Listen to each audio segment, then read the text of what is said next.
like to thank David Martinez for inviting me and the rest of the staff not only at Lincoln Labs but at MIT. As you can tell from my bio, I went to Rice University mainly because I couldn't get into MIT. But you're so fortunate to be here, and I find it so inspiring, so compelling to just be around people like you that are part of an institution that more than likely is going to change the world, and has changed the world and will continue to change the world, and you're very fortunate to be part of it. But you know that. That's why you're here. Otherwise, you wouldn't be. As you can tell by my accent, I'm not from here. I wasn't born here. I was born in a little town, as David said, Piedras Negras in Mexico. And, you know, and one of the reasons it's so important for me to tell you about threading the needle is that I was shining shoes on the streets of Mexico when I was 6 years old. And it's impossible for anyone to think, how could that guy ever become CEO of a Fortune 500 company? So the point that I hope to make is that there are some things that make sense, that I find very inspirational about other people, and I'm going to share the stories of what I think I've learned in my career.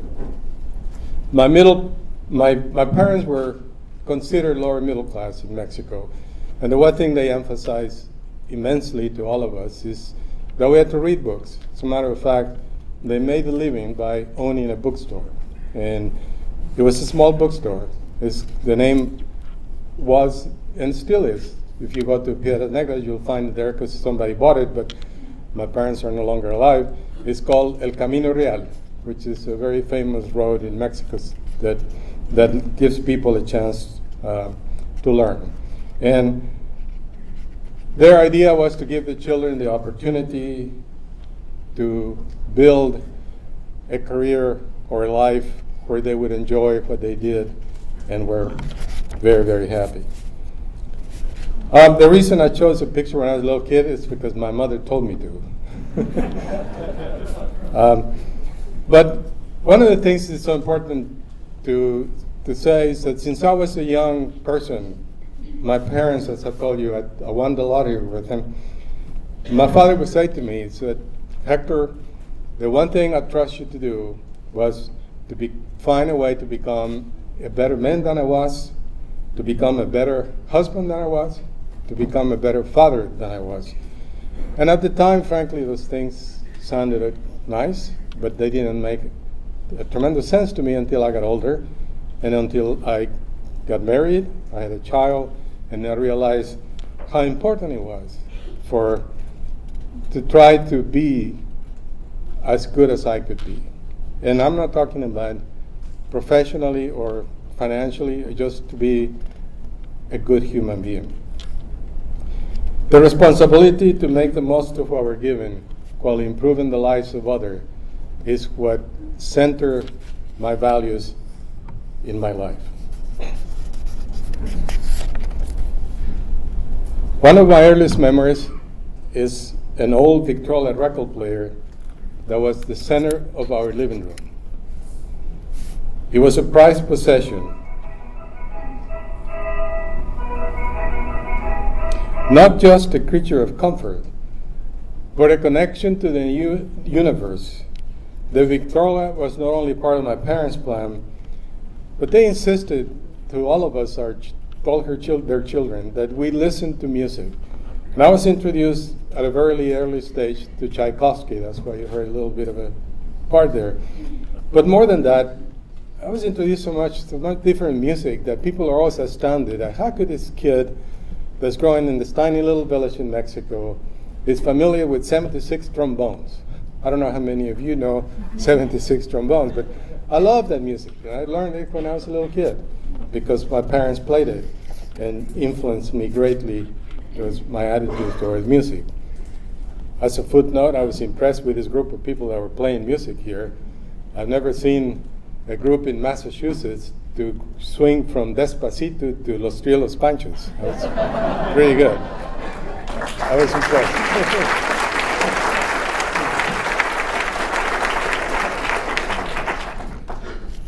My parents understood that there was a bigger world beyond the end of our little street, or even our border. I grew up wanting to be an auto mechanic. I had a passion for that. I loved taking things apart, putting them back together, and I really thought that I would become the best mechanic that I could be. And it was interesting. On the path to try to do that, I ran into a Methodist missionary. Her name was Olive Giving.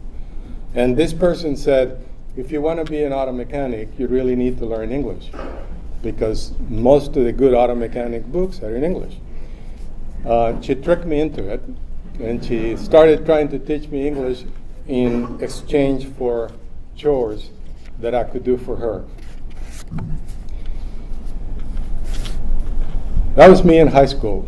She was able to get me to attend Eagle Pass High School in Eagle Pass, Texas. And the main purpose, remember, was so that I could learn English and so that I could be a great auto mechanic. I think she knew back in her head that she was beginning to plant the seeds for me to do something else. I just didn't know it. One of the things that happened, though, in a small town of Eagle Pass, Texas, which is right across from Piedras Negras, Mexico, is there was a true partnership in those two towns. They cooperated, they worked together, and to some people actually it looked like just one big town separated by the Rio Grande River, which in Mexico, by the way, you need to know it's called the Rio Bravo. It's not called the Rio Grande. I always wondered why Americans changed its name. But this river separated these two towns, but the two towns work together all the time. As a matter of fact, they allow some of us, like me, to attend Eagle Pass High School as a sign of a good gesture to help kids. And there were several of us from Piedras Negras that crossed the border every day to go to Eagle Pass High School. Except something happened that they were not counting on it. There were two kids from Piedras Negras, I and a good friend of mine named Delia Canales, a lady, that we ended up being valedictorian and salutatorian of the high school.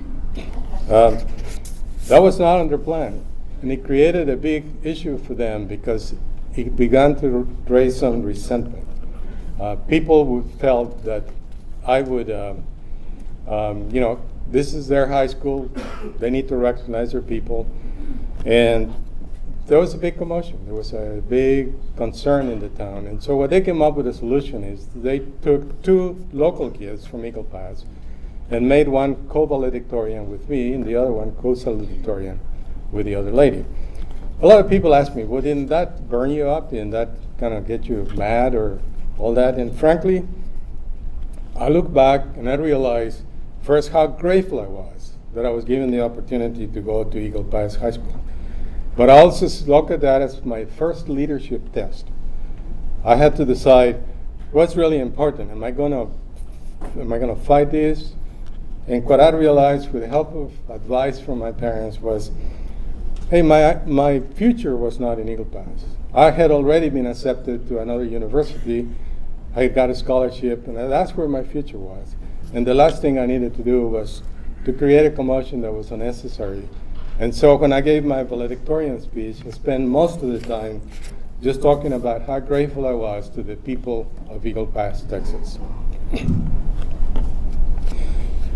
This is a picture of my father on this side and my grandfather on the other side. If those of you that feel like getting my book, you can get it on your little e-tablet, by the way, and it's only 99 cents, so you don't have to buy the whole book. I talk a lot about my grandfather because both of them, my grandfather and father, were incredibly influential on the things that they did. And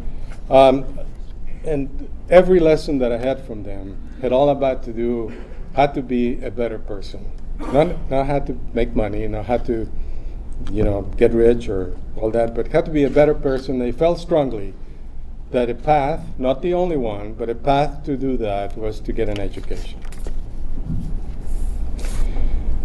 What I wanted to do more than anything else when I got out of school was to teach. I wanted to become a professor at a university. But frankly, life sometimes has other plans for you. I could not get a position at any university that I interviewed with. I got my PhD in 1972. Those of you that are young enough or old enough to remember, that was the end of the space program as we knew it. There were PhDs floating around, driving 18-wheelers, flipping hamburgers, and it was really tough to get a teaching position. So as a backup, I ended up working at the research labs at Texas Instruments. Well, luck would have it. Texas Instruments in the 70s happened to be the #1 technology company in the world at that time. And, again, I was looking at it as temporary, and I was eager to someday find a teaching job. But as they challenged me to do things at TI, as he was called, it's still called that, and some interesting things happened. For example, I was put in part of a team of projects that work on the first calculator that was ever built. And this is the TI data math.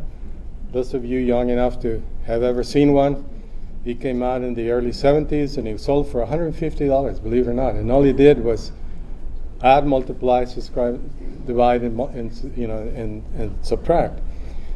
But the key that helped me in this, I was part of the team that someday said, if we need to do those 4 functions, why can't we put them on one chip? As crazy as it sounds today, it was a great accomplishment to actually build what was then called the single chip calculator. And being part of that team began to get me really excited about being in the industry. And pretty soon, the idea of teaching began to fade. It's interesting to note that in 1974, the semiconductor industry was experiencing the longest, deepest recession that it had ever had. And there was an individual at TI named Morris Chang who ran the semiconductor business, which, by the way, Morris Chang is an MIT graduate and is currently the CEO of TSMC in Taiwan, probably the largest foundry in the world. And in the middle of this recession, he called a lot of engineers in, including me, and said, we need to reduce costs. And I want you to come back next Monday and tell me how you each are going to do it. Everybody showed up with the traditional cost reductions. Somebody wanted to cut water usage by 10%. Another wanted to turn the lights off at night, reduce travel, all the things that many of you, I'm sure, have heard many, many times. And partly because I was naive or stupid or whatever, I came in with a different proposal. I told Morris what I wanted to do. I wanted to hire 3 more engineers and get the yields up in our factories, which I thought were terrible, and would be far bigger reduction than what anybody else was proposing. I remember Morris Chang smiling, and I could sort of see what he was thinking. I said, what have I got to lose? I'll give this guy 3 engineers, and don't make it, I'll fire him, and who knows. Well, it was interesting. Frankly, my decision was not so much done in a vacuum. I had spent quite a bit of time in Japan working in a company in Texas Instruments factory in Japan, and I realized that the Japanese had found a way to do things much better than we were doing. And so all I wanted to do was transform the Dallas factory into a, quote, Japanese-style factory, and stop people from eating potato chips inside the factory and just do the things that would make sense for them to do. Well, long story short, the yields quadrupled. Morris Chang thought I was a genius, and that cemented my position in the industry, and I forgot about teaching. At least up to now, I still have not yet taken that up yet. Then I had the opportunity to move to Motorola, and I was so fortunate. I went to Motorola just at the time that things were changing. Motorola was becoming the place to go in the electronics high-tech industry. So we're looking at the cellular radios as the future, and to be part of that, remember to have been part of TI in the speak, to be part of Motorola in the speak. What more could you ask for? That, to me, I was living a dream and enjoying what I was doing enormously. So my question then became, what is the next step? I had the fortune of having known the CEO and founder of AMD for quite some time. He called me up one time and he said, Hector, the board is putting a lot of pressure on me to step down because he was, been in charge for quite some time. I needed a replacement. How would you like to come in and replace me? And I remember thinking about that and discussing it with my wife, and I thought, you know what? This might be a fun thing to do. I would enjoy it. It's a chance to do something different. So I became CEO of AMD and took over that market. What I didn't realize is I did not anticipate the challenges that I thought I would have would be quite different than the challenges that I ended up having. On the positive side, I learned that it's all about people. That if you got the people on the train or the bus that are the right people and they're motivated, and it's amazing what they can do to help you. And so that I enjoyed immensely. What I did not enjoy was the fact that it was an industry that had a monopoly. The monopolist at the time was Intel. And to fight Intel was a challenge that I had not anticipated how to do. I had no idea of the things that we're going to do, so everything became different. So to borrow a sports analogy,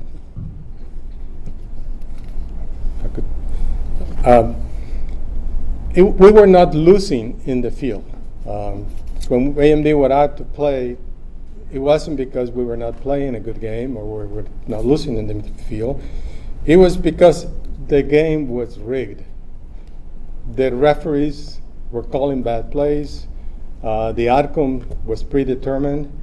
You were going through the motions, and it was really frustrating. And it was a shock. I grew up with the values that I remember telling you that what my father told me is that you got to be a good person, you got to do all these things, and I just could not understand how in the world could that be. I had to decide what to do with that. That's the biggest lesson as an executive that I ever learned is if you live with that, you got to then anticipate what consequences you're going to have. If you decide to fight it, you have to decide, are you willing to put up the fight that will give you? So what did I do?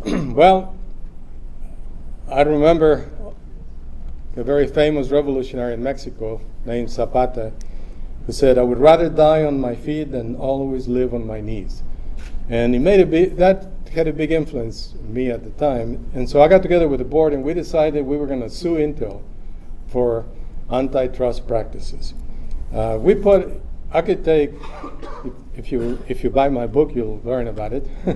But I could take literally 2 or 3 days explaining to you what we had to do to be able to pull that off. Because we had to have a PR campaign, we had to work with governments around the world, because this was a global issue, it was not a US issue. And to get the board on board, which was very difficult, to get the board to agree to file an antitrust suit against such a large competitor. But we did that. And the reason we did it because we were fighting for fair and open competition. That's what we're fighting. The idea to be able to innovate in technology in any industry by being competitive and fair. And that was what this whole fight was about. And I learned an awful lot from that. And I'm convinced today that it doesn't matter if you're talking about MIT and Rice as 2 schools, as 2 industries, as 2 governments, that the main source of innovation in anything you do, even in a church, that you're trying to get people to become members of a church, is based on being fair and competitive, not unfair and anti-competitive. And if you are unfair and anti-competitive, you stifle innovation completely. So because of that, we fought hard for several years until in 2009, Intel settled with AMD for $1.6 billion for suit. And in addition to that, Intel was fined around the world at the various governments, including the European Union, Japan, and Korea, almost another $2 billion. So it ended up costing the company $3.6 billion in fines. And now you might think that's a lot of money, but it's not. For a company of Intel size, it's not. And so, but to me, the most important part of the agreement is that Intel agreed to stop the abusive monopolistic practices they were doing. Whether they stopped or not, I frankly don't know, because I left, I went to do other things, and I don't know as of today whether those things actually occurred. But at least we did what we thought we needed to do, and what to me was most rewarding was when I was walking down the halls after the settlement was made, employees would stop you and said, "I'm so happy you did that." And to me, I was doing it for them and for the industry. But one of the things when I look back is what did I learn when I was at AMD? What was one of the most significant things that came out of that? And that was the opportunity to really make a difference around the world using technology. Just like the Victrola that you saw, it matters very much what technology does and delivers. And one of the things that came out of my learning at AMD was how critical it is that whatever technology you do or products you work on, that they have a meaningful impact on what you're trying to do. So as leaders, we must at times jump into the unknown, knowing that we're not going to know how to get there, but that we have a clear vision of where we want to go.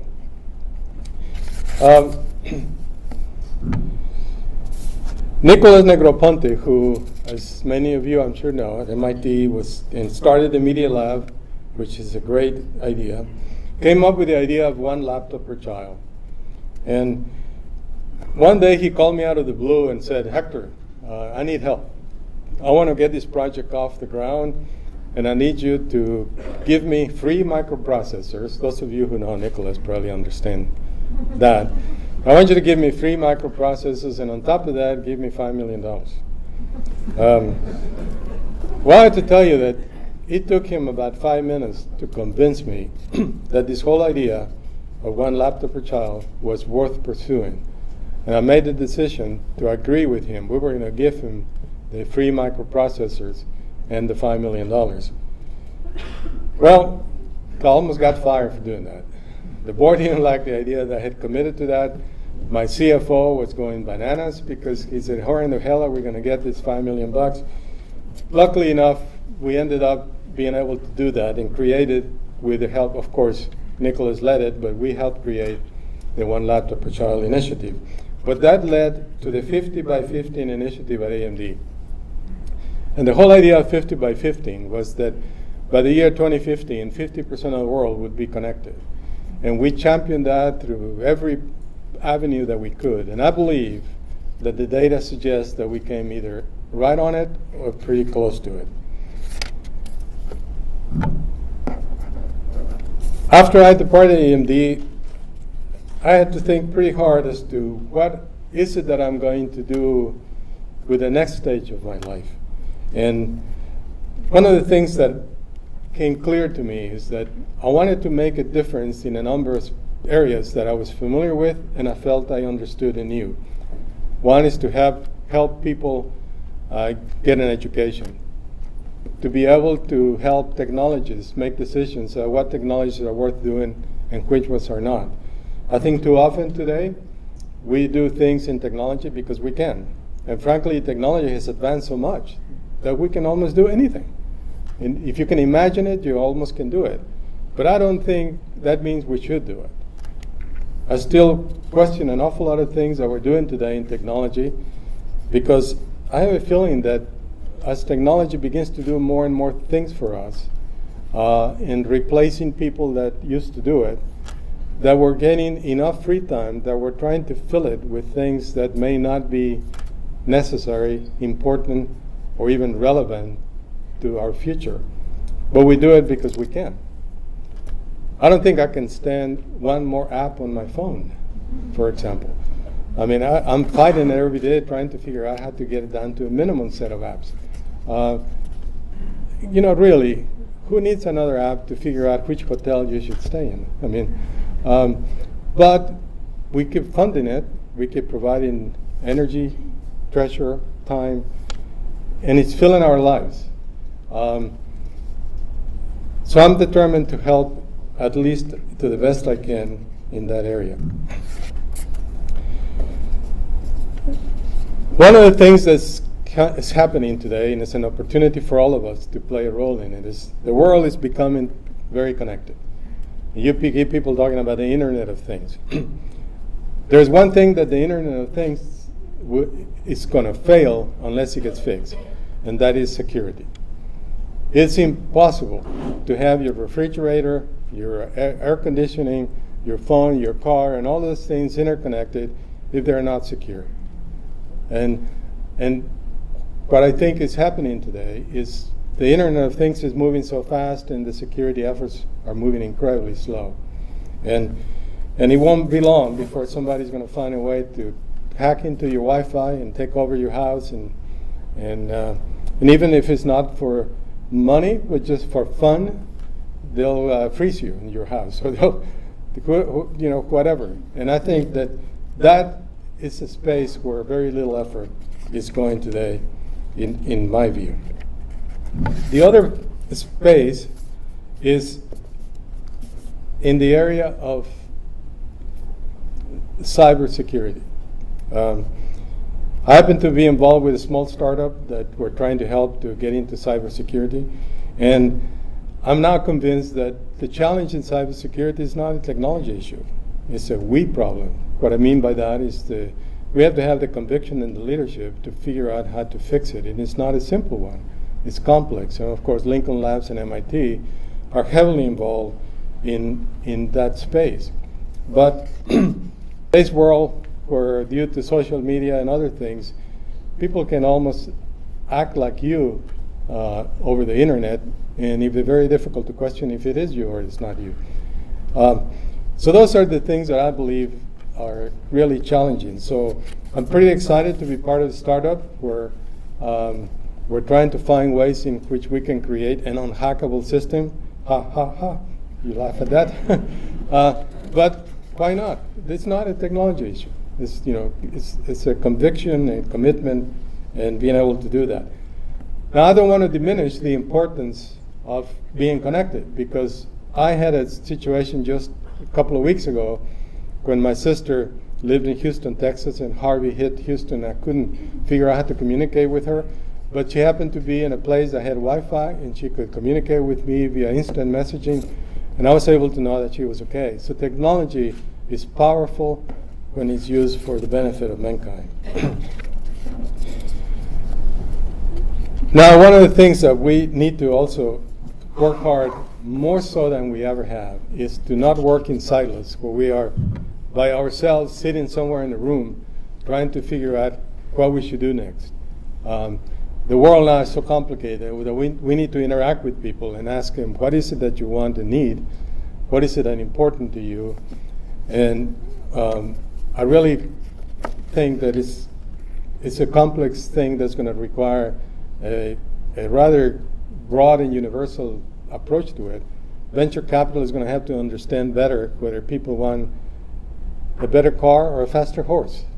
Not just do it because you think you can. And we need to have that collaboration occur so that we can focus on those things that are truly needed. Leadership demands that we take a different perspective, a willingness not to just do the things that appear to be pretty obvious, but to step back and look at what we could do differently. One of the things that I'm pretty excited about the small startup I'm working on is that they're really taking an approach that says, we believe it's possible to build a system that cannot be hacked. And just believing in that possibility opens the door to a lot of imagination and innovation that is exciting. And even at the end of the day, let's say we don't succeed, but we actually create a system that's infinitely better than what we have today. At least we've made progress doing the right thing. So this is how we pass the challenge that I heard from my father a long time ago. It's, how do you become a better father, a better husband, a better person. It has to find that trusting ingredient for innovation and drive, which is leadership. Leadership and the courage to do what you believe is correct and right. Ultimately, my hopes for the future are optimistic. Despite my concern that sometimes we're doing technology that just because we can, not because we should, it just makes me work harder, trying to create that future that's full of optimism. I think there are probably children in Piedras Negras today who are probably, like I was, sitting there wondering, what does the future hold? And the challenge that I think we have collectively, not only for that child in Piedras Negras, but also for a child in Massachusetts or Texas or California, is to find a way to provide him and connect him with the things that are going to help him be successful, him or her. And that it is our shared responsibility to not only help the students connect, but to ensure that we understand what limitations we're placing on their ability to succeed and try to get rid of them. Just like that Methodist missionary did when she understood that for me to really understand mechanics, I had to learn English. And she helped provide that bridge so that I could do that. That was me as a kid, but this is a kid today that we must do everything we can so that they live on their feet and we have to collectively help others to do the same. Thank you.